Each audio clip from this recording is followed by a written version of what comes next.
Hey, everybody, Off the Mic Sports Network here. Another edition of Off the Top Rope. Let's review the Money in the Bank Premium Live event as a whole. I've given some like break off takes of what I thought.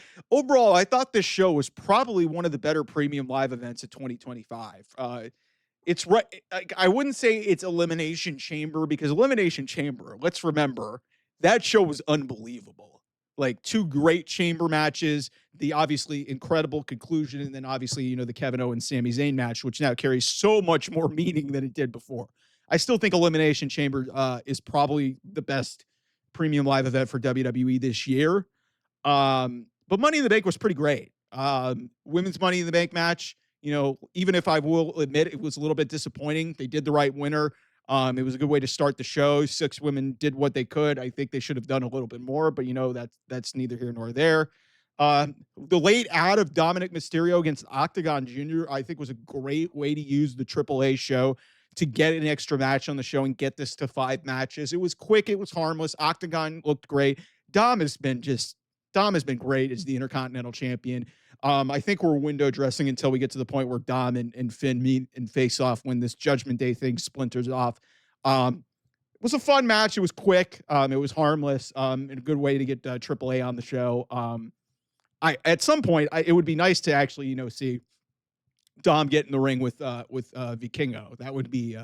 That'd be great. I don't know if they're going to do that at this point when Dom is the Intercontinental Champion, but we could be seeing something like that go down the road.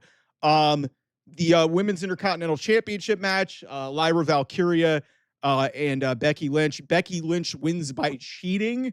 And then, Becky was like, hey, you've got to raise my hand. You've got to put the championship around me. Lyra then suplexes her. So we're going to get a third match between these two.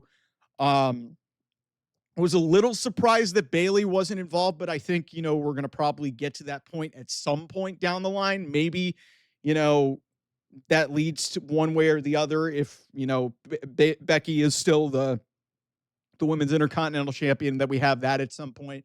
But that's going to play into the storyline somewhere down the line. Look, this feud has been great.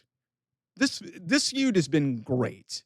It's really, to me, elevated that championship. A lot of people are going to be mad that Becky won. Listen, I think this adds heat to the feud. Becky had to resort to cheat to beat Lyra, and Lyra had beaten her consistently. So this fits like what they were trying to tell us. It was a tremendously worked and tremendously well wrestled match. I give a ton of credit, and above anything else, this has shown us that Lyra Valkyria really is a cornerstone and a staple in this women's division. Like we've kind of just dismissed that for a while, but really since WrestleMania, when this thing got going, you've seen really on a different level how great Lyra Valkyria is. And whether she gets that championship back or if she gets elevated to go into like further into like the women's division and potentially like, maybe she faces Io Sky. We think of Lyra Valkyria completely differently than we did before. And I give credit to Becky Lynch for, really bringing that out of her. That being said, like, listen, I was a little bit, it was a little bit disappointing the way the finish, played out, but I get it. Some people were mad on the internet saying, man, a roll up finish with, the tights. Listen, Becky's a heel. Okay.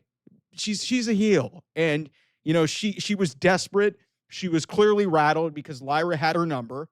So she cheated to win, gets some heat, and Lyra gets her heat back after the match. We're clearly heading towards something at Evolution next month. Some people are saying Last Woman Standing. That would be a hell of an idea. So you guys remember the last Evolution? It was Becky and Charlotte for the then SmackDown Women's Championship in a Last Woman Standing match that was really fucking great. So if that's the direction that they're going in, sure. I I think Bayley's at some point is going to fit into this story. But this was one of the better wrestled matches of this entire show. I've already talked about just in depth, like about the decision making that went into the men's Money in the Bank match. This was fucking outstanding. Probably one of the greatest just Money in the Bank matches, period. Because there was so much that went on in this match. No matter how I feel about who the winner was, what happened from bell to bell was about as good as you could have.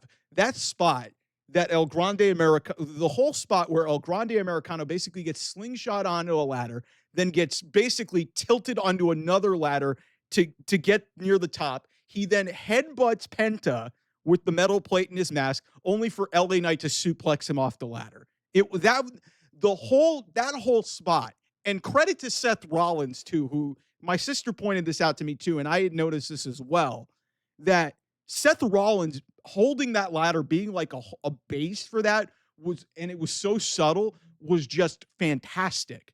So much could have gone wrong with that spot. That's one of the greatest spots in Money in the Bank history because so much went on there, and to execute that as flawlessly as they did. LA Knight was great in that. Penta was great in it. El Grande Americano, Chad Gable was great in it. Like, listen, all these guys did fantastic work in this match.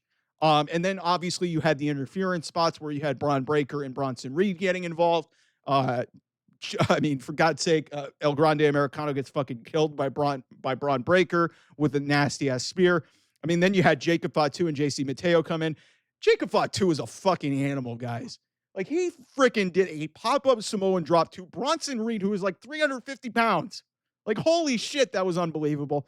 And then you knew where this was going, that Jacob was going to turn on Solo after what happened on Friday night, where, you know, Solo said Jacob was all gas, no brains. We clearly know where that's going. It's probably going to be Solo. It's going to probably be Solo and Jacob, maybe at SummerSlam for the United States Championship. After, you know, Jacob faces off with Damian Priest, because that's seemingly the direction that they're going in. Jacob's going to be a massive babyface. So that piece of it was really great too. But then you get to the ending, you know, they teased us with LA Knight, and then Seth just wins. And I've said that before here. It's just the wrong decision. I don't think it takes away from the match because, listen, I love Seth Rollins, and whatever this is going to go to, you know, it's going to feed into the story. But to me, there was just better winners on the board there. So to me, great match, wrong winner. Like I said, with the women's match, it was, you know, decent match, if disappointing, with the right winner. Men's epic match, wrong winner. And then the main event, we all talked about it. R-Truth returning, now known as Ron Killings by his real name. A stunning ending. This match was fine with John Cena and Logan Paul taking on Cody Rhodes and Jey Uso. Near the back half of this match, it got crazy. Logan Paul, even though he's a fucking schmuck, that guy is a tremendous athlete. The Asai moonsault onto the table was freaking sick to Jey Uso, which played into the finish. And, you know, really, like, I don't know what the direction is with what they're going to do with R-Truth. It wasn't work. Clearly, reporting now says that it's been in the works for about 72 hours. I mean, listen, they had 6 days.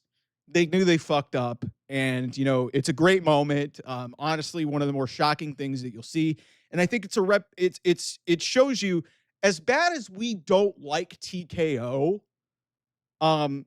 you were never going to get a moment like this. Like, as some people point out, Matt Hardy from like 20 years ago, when he was fired after, you know, Edge and Lita cheated on him with Edge, and there was this real life thing that played out and then Vince brought back Matt Hardy and played in that angle. Outside of that, when's the last time that we've seen something as public as this get played out? And then obviously, you know, you had the Cody Rhodes thing play out, and they pivoted on that.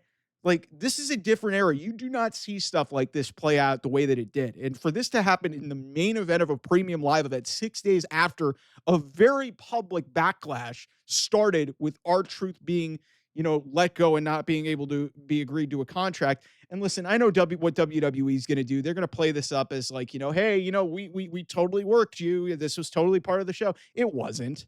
Let's not kid ourselves here. But it's a great way to end the show. They were really heading towards a potential dud of an ending, really. As you know, as great as that match got in the back half, nobody wanted to see that match. Nobody wanted to see that. We knew Cody and Jey were going to win. I didn't think that I didn't know how it was going to end, but I thought that there was a small possibility that we could have gotten a cash-in, failed cash-in, something. But R-Truth coming back was, you know, about as shocking of an outcome as you're going to have on the board. and everybody went crazy. It was a great moment. Everybody in the arena went nuts. The whole internet went nuts. It's just like, listen, again, I don't think by any means that this was, the best premium live event for WWE this year. There were some problems, and there were some issues that happened across this show. Like I said, wrong winner in the men's match, kind of a semi-disappointing women's match. The main event was fine and then had some good moments near the end. And then obviously, the R-Truth ending. But, like I said, I think Elimination Chamber was the best show that WWE's done this year just because of all the stuff that went on. Both chamber matches were great. You had a fun, Trish Stratus tag match where she was in her hometown.